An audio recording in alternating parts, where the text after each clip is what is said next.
Okay, welcome everybody to PAC-RIM 2022 training series. And we're really glad that you've joined us. This is our 37th annual Pacific Rim and our second virtual PAC-RIM. And during January and February, we'll have a series of different sessions to help enhance and prepare you to maximize your experience at PAC-RIM. Can you go to the next slide, please? And the next one. So today we'll have a session on maximizing your live presentation with Dr. Tom Conway. And before we start, I just wanted to take just a moment to highlight some of the upcoming events that we'll also have. Do the next slide, please. So we'll have a session on maximizing creating accessible recorded presentations that will be coming up. And the next one, please.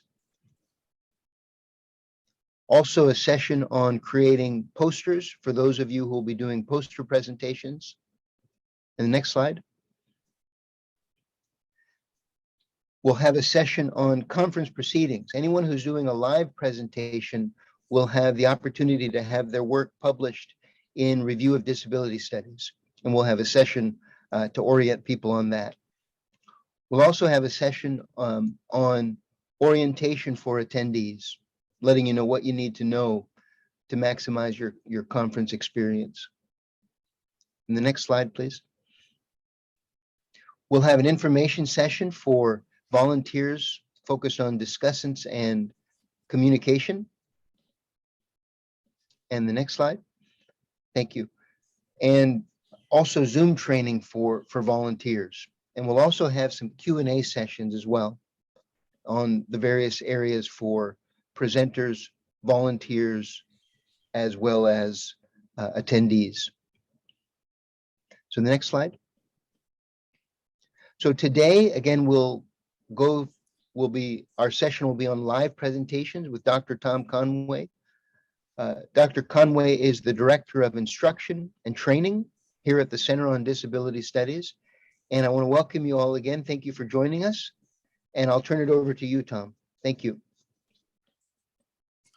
Okay, thank you, Raphael. Let me just switch over to my presentation.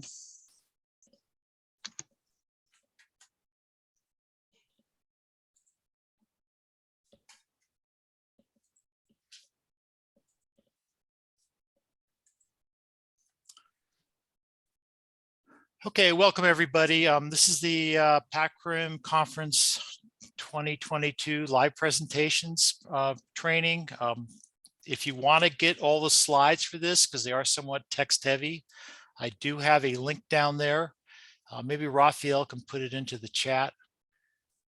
Okay, I'd appreciate that. So if you want to download all these slides and read them in detail, because like I said, they are somewhat a little text heavy.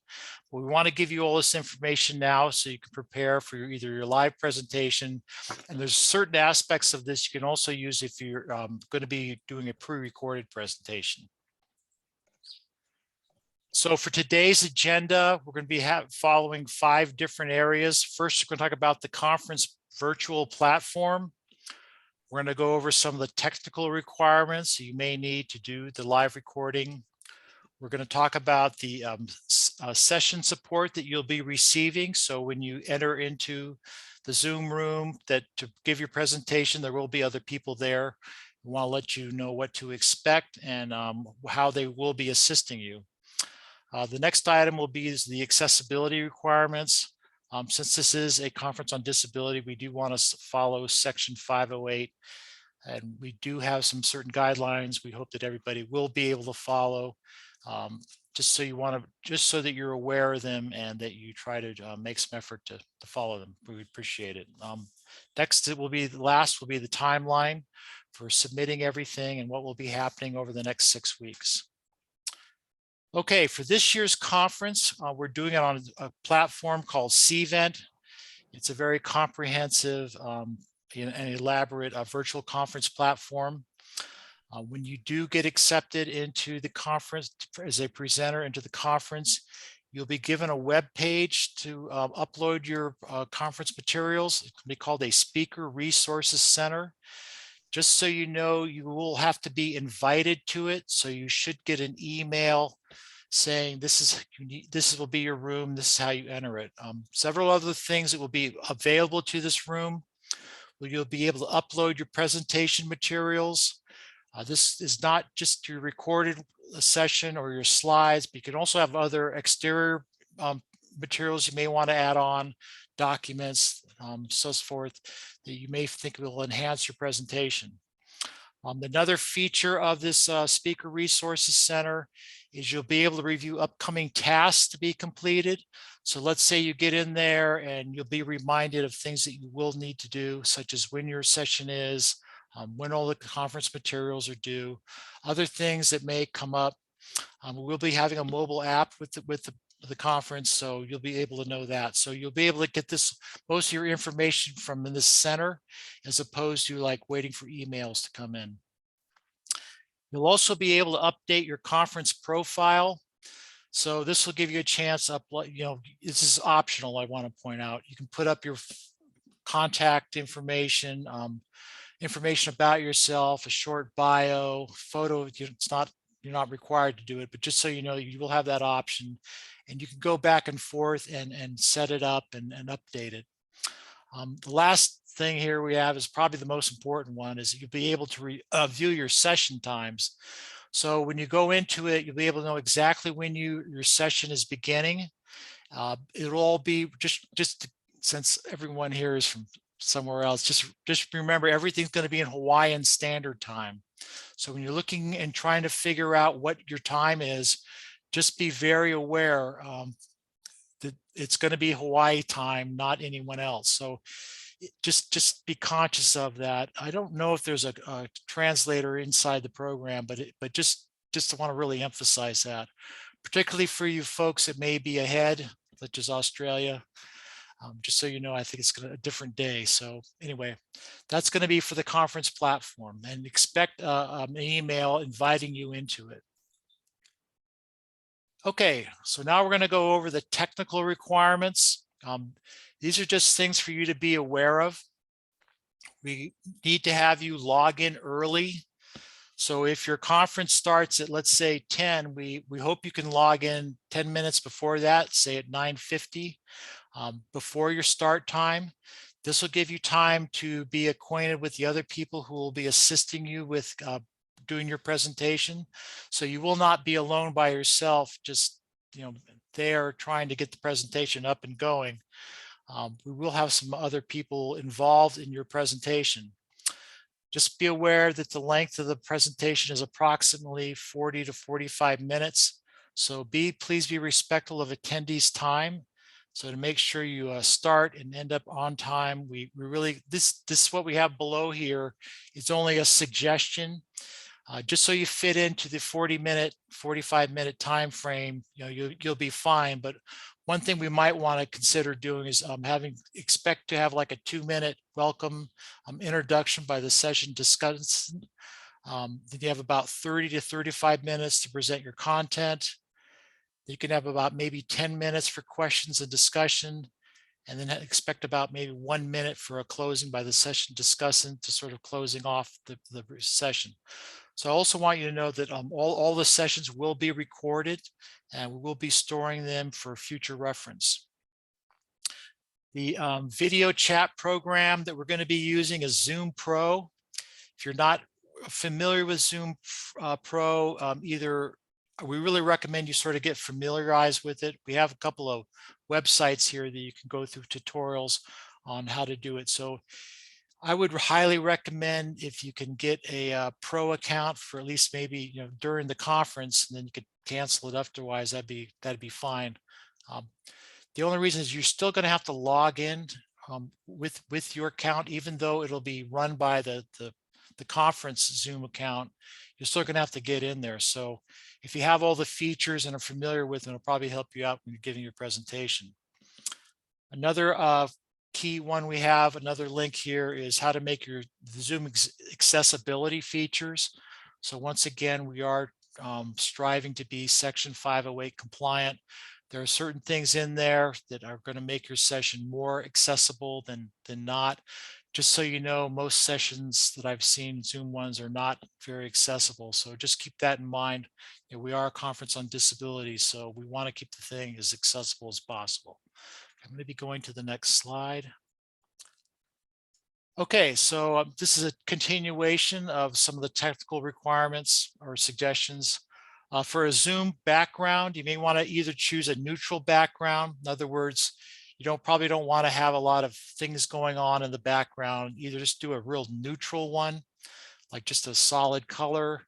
You could possibly use a blurred version. If you're familiar with Zoom, you know there's a version to blur the background. Or do a virtual one, which we highly recommend. You may want to choose a background from your home state, from your own country. Additionally, we'll have a selection of virtual backgrounds for presenters and attendees to use during the session. It just makes it easier to figure out who's who, help to identify ourselves when we're like asking questions and so forth. This is the last one here is probably going to be the most important thing for you. And that's to make sure that you have a good internet connection. Even though we may think our internet connection is always going to be reliable, please try to find the best place you can find for having it work out. There's nothing more.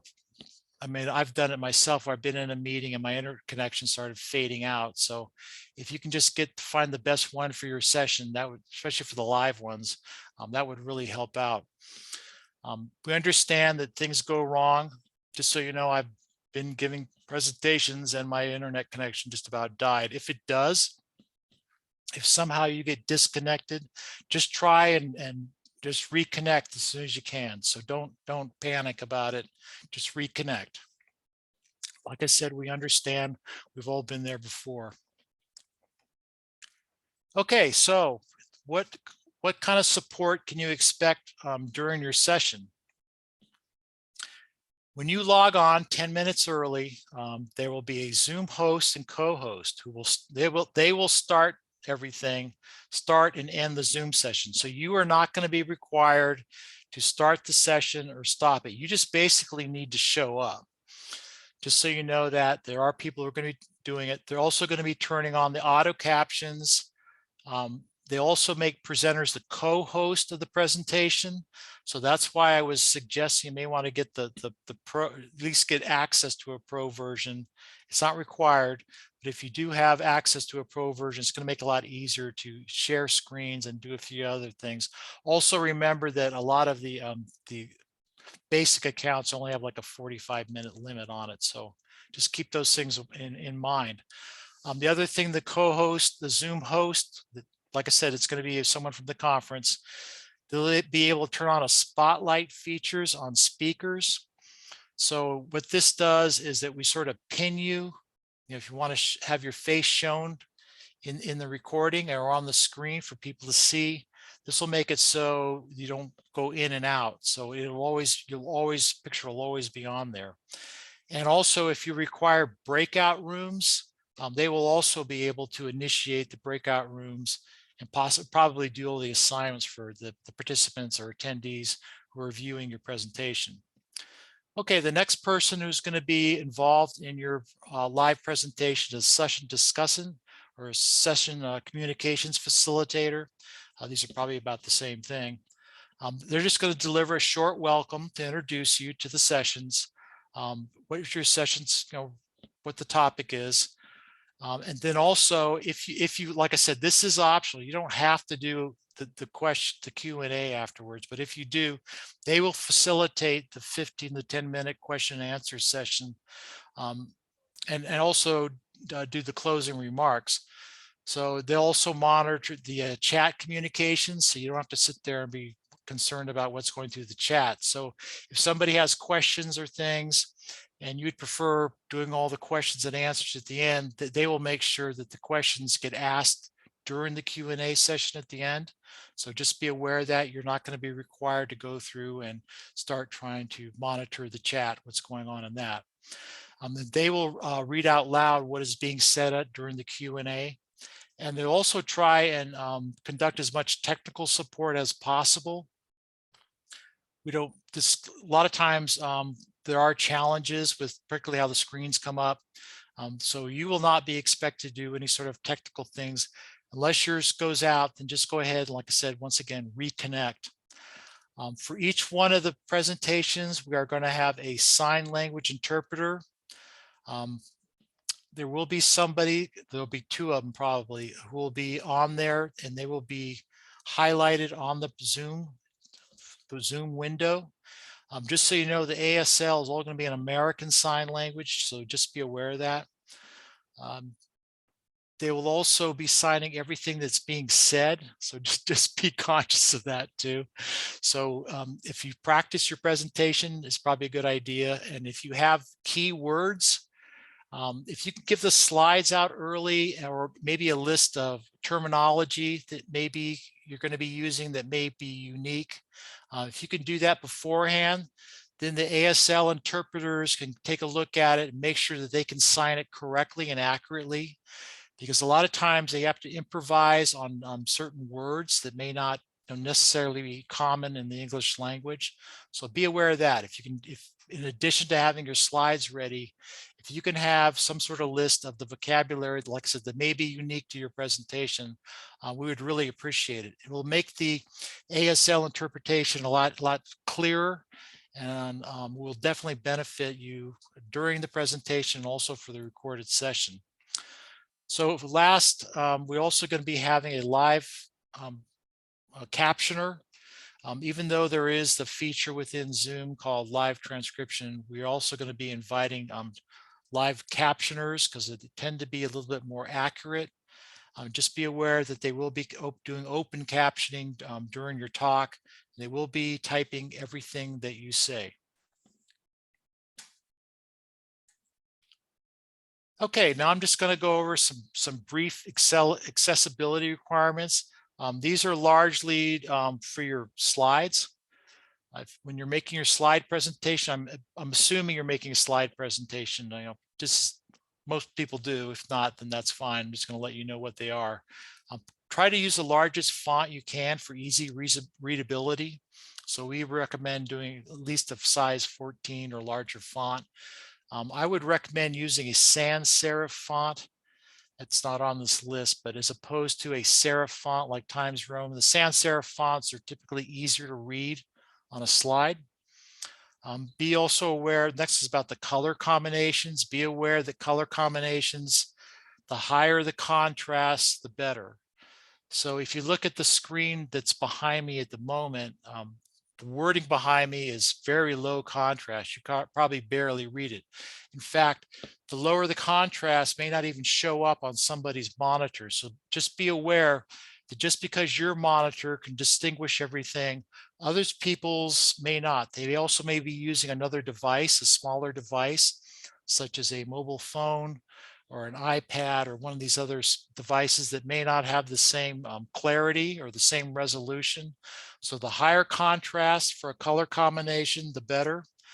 We also have two different links to very good information on color combinations. And we'll also have one that's called a color check. Just so you know, it's basically just sort of doing a contrast between whatever you have put up there as text and what the background is. So it's just mainly a general range, but try to do something where you turn, if you can turn your slides into black and white, if you have that option, it'll usually show you pretty well how it's going to show up in terms of contrast in the color version.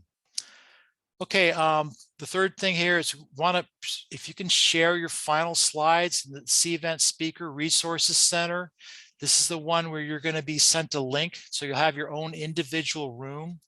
So instead of sending all your slides to an email address, you'll be able to go in there and upload your presentation and your slides. We really want you to be able to do it before February 16th. Maybe seem kind of soon, but the sooner you can get in there, the better. Also, if you can put in your list that we can hand over to the ASL interpreters, so they'll have, like I said, so they can accurately, you know, translate your presentation. That would really help out a lot. If you want to make your slides available to people who are going to be viewing them. So in other words, one accessibility feature is to give people your slideshow beforehand. If you have some sort of shareable link, in other words, like I did at the beginning of this, I have like a URL with my slide presentation on it. Consider doing that, and then we'll be able to put that up there. So if viewers who may not be able to view the presentation quite the same way, will be able to take down the slides and be able to view them at their own pace. So in other words, you're giving them access to your slides so that they'll be able to go through at their own pace, because sometimes people may want to go back to a previous slide in your presentation they want to ask a question about. So that gives them easy reference instead of asking you to do it. In other words, if they have access to it, they can go back, reference it. So when you do the Q&A, they'll be able to have a better, you won't be spending time trying to go back to the slides and trying to figure out exactly what they're talking about. So if you can give some sort of link, that would really help out a lot.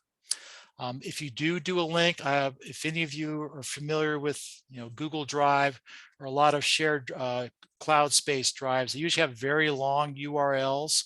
We would highly recommend using one of the shortener URL programs. They're all free, so it's really easy to do.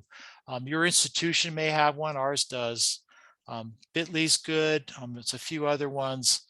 Go ahead and use that instead, because you have a great big long URL for your slides. It's going to be very difficult for somebody to go in and try to copy it. So just suggest that you do that.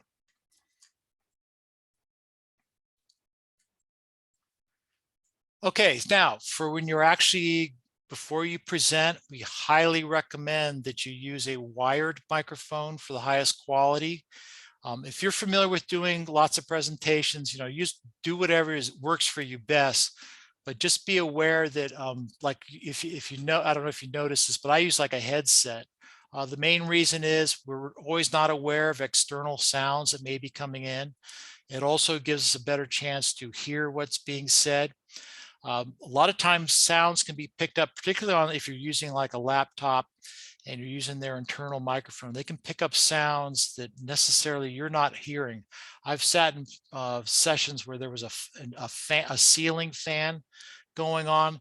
The person giving the presentation couldn't, well, actually it was in a meeting. He couldn't hear the fan. He was, whether he's used to it or the microphone was more susceptible to it, but he could hear the fan going the whole time. It kind of disrupted the speaker. So I highly recommend using a microphone that's, and you might want to try doing a recording of it to see how your area works in terms of audio quality. It really does make a big difference, particularly during the session, so that people can hear you. The live captioner can hear you. The ASL interpreter can hear you. And also for the recorded session, it comes out a lot clearer, a lot cleaner, looks a lot more professional. Okay, if you have a lot of graphics in your slide presentation, even though you may not have to do this during the presentation, consider the ones that are important. If you have an important graphic in your slide presentation, if you can describe it, because we do have participants who are visually impaired and may not be able to see it, and so they won't be able to get the meaning of it.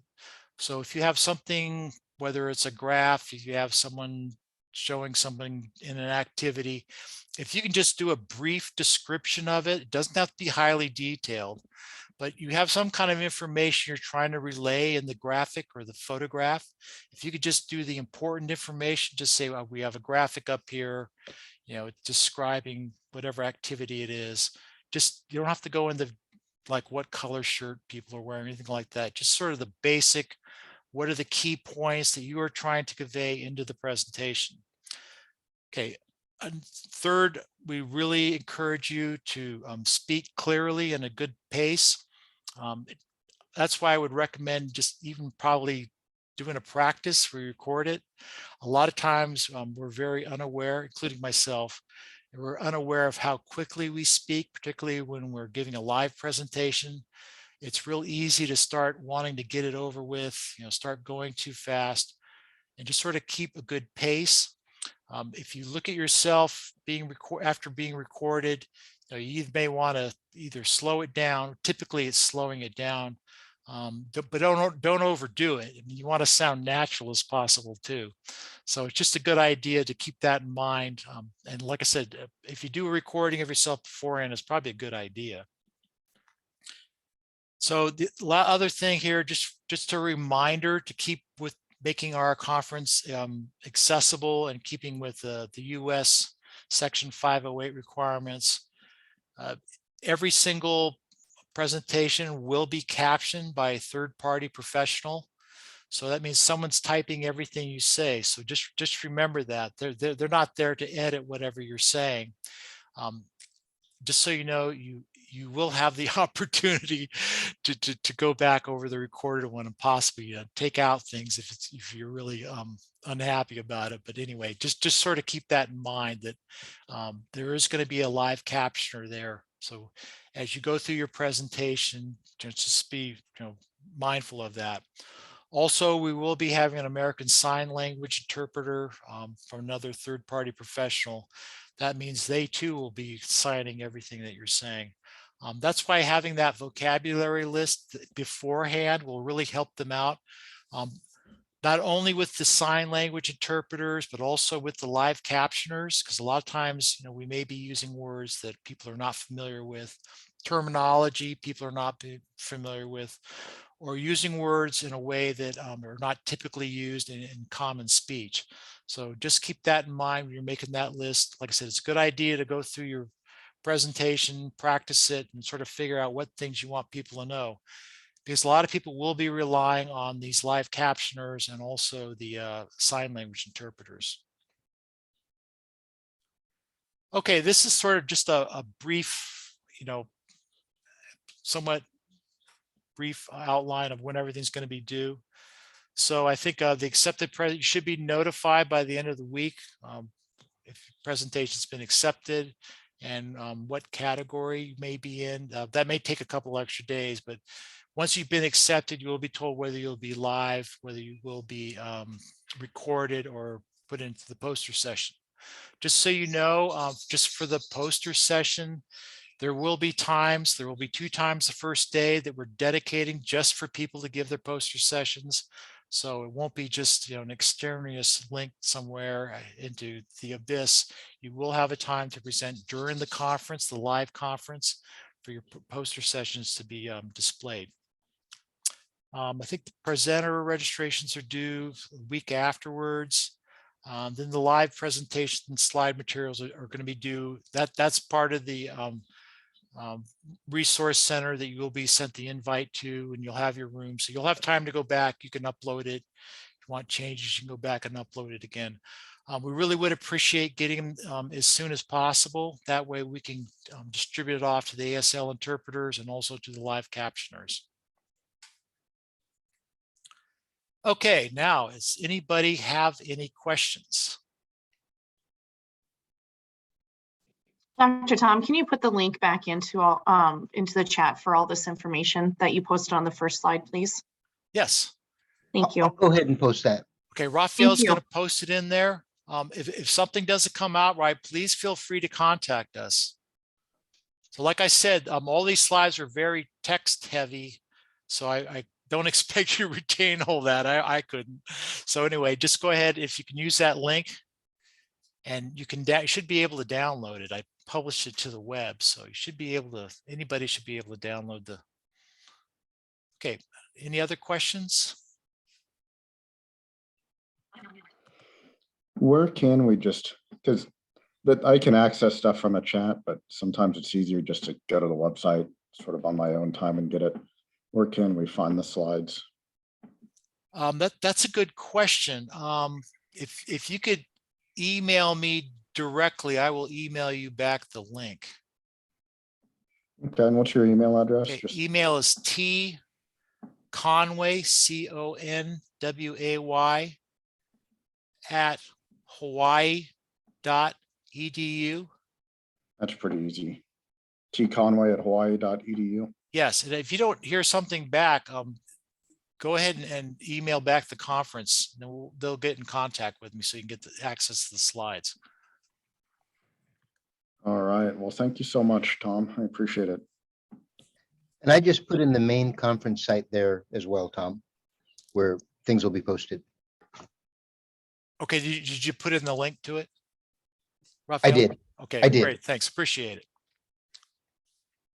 Okay, any other questions?